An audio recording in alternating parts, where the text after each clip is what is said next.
মাত্র 15 থেকে 20 মিনিটের মধ্যে আমসত্ত্ব তৈরি করে নিতে পারবেন। দিনের পর দিন রোদে দেওয়ার ঝামেলা ছাড়াই আমসত্ত্ব বা ম্যাঙ্গো বার তৈরি হবে এখন থেকে। প্রিয়জন যখন বিদেশে থাকে তখন কিন্তু চাইলে আপনারা বানিয়ে বানিয়ে বয়মে ভরে ভরে অনেকগুলো করে পাঠাতে পারবেন এই আমসত্ত্ব। ভাবছেন এত সহজে কিভাবে বানাবো? চলুন দেখে নেই ঝটপট এই কাঁচা আমের সিজনে কিভাবে আমসত্ত্ব বা ম্যাঙ্গো বার বানানো যায় ঝটপট। এর জন্য লাগবে আমার কাঁচা আম। এখানে আমি 3-4টা একটু বড় সাইজের আম নিয়ে নিলাম। আমের খোসা ছাড়িয়ে নিয়েছি। এখন কিন্তু বাজারে অ্যাভেলেবেল কাঁচা আম পাওয়া যায় অল্প দামে। এই আম কিনে এনে অনেকগুলো করে বানিয়ে রাখতে পারেন। তো আমের খোসা ছাড়ানোর পর আপনার ইচ্ছে মতো কেটে নেবেন। এবড়ো থেবড়ো এলোমেলো হলেও সমস্যা নেই, কারণ এই আমগুলোকে আমরা প্রসেস করে নিব খুবই সহজ ওয়েতে। আমের আটিটাকে সরিয়ে তারপর 2-3 বার ধুয়ে নিব।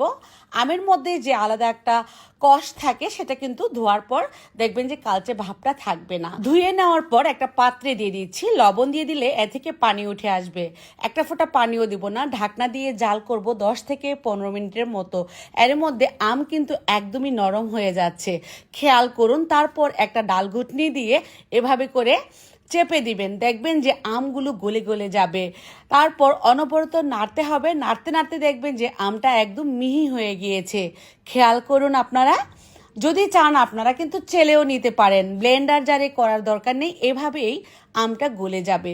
গলে যাওয়ার পর পুরোপুরি ভরে ভরে 1 কাপ পরিমাণ চিনি দিয়ে দিলাম। চিনি দেওয়ার পর দেখবেন যে অনেকটা গ্লাসি ভাব চলে আসবে আর কালারটাও সুন্দর আসবে। সব শেষে দিয়ে দিচ্ছি চিলি ফ্লেক্স। এখানে শুকনা মরিচ 2টা আপনারা কুচি করে কেটেও দিতে পারেন বা হালকা তেলে সেটাকে চিলি ফ্লেক্স করেও দিতে পারেন। এখানে আর কোনো কিছু লাগবে না। আমাদের আমসত্ত্বর জন্য এই কাপটা রেডি হয়ে গেল। এখন একটা স্টিলের থালিতে নিয়ে নিচ্ছি।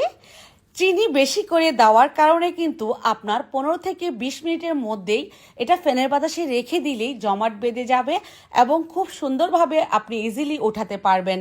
ঠিক 20 মিনিটের মধ্যে বাতাসে রেখে দেওয়ার কারণে কিন্তু এটা ইজিলি উঠে যাচ্ছে। 20 মিনিট পর আপনাদেরকে দেখাচ্ছি।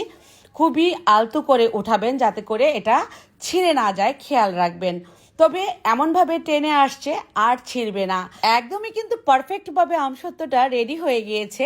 আপনার বাসার ছোট ছোট সোনামণিদেরকে যদি আপনারা ম্যাঙ্গো বার বানিয়ে দিতে চান তাহলে কিন্তু ঠিক এভাবে অল্প সময়ে বানিয়ে দিবেন। দেখবেন যে দোকান থেকে কিনে এনে কখনোই খাবে না, আপনার এটার জন্যই বসে বসে অপেক্ষা করবে। আর অল্প সময়েও আপনি বানিয়ে দিতে পারবেন। অনেকগুলো করে বানিয়ে প্রিয়জনের জন্য বিদেশেও পাঠাতে পারবেন। আর যদি চান আপনারা রোদে দিতে, সেক্ষেত্রে কিন্তু অনেক সময়ের ব্যাপার, রোদে দেওয়ার কোনো প্রয়োজন নেই। আমি তো বলি এটাকে আচার। এই আচারটা বানিয়ে মানে আমসত্ত্ব আচারটা বানিয়ে চাইলে কিন্তু আপনারা বয়মে বয়মে ভরে নর্মাল ফ্রিজে রেখে দিতে পারেন। যখনই মন চাইবে মুখরোচক এই খাবারটি এক চির খেয়ে নেবেন। মাত্র 20টা টাকা খরচ করে আমি আজকে অনেকগুলো আমসত্ত্ব তৈরি করলাম। কেমন লাগলো কমেন্টে লিখে জানাবেন। সবাই অনেক বেশি ভালো থাকবেন, সুস্থ থাকবেন। আল্লাহ হাফেজ।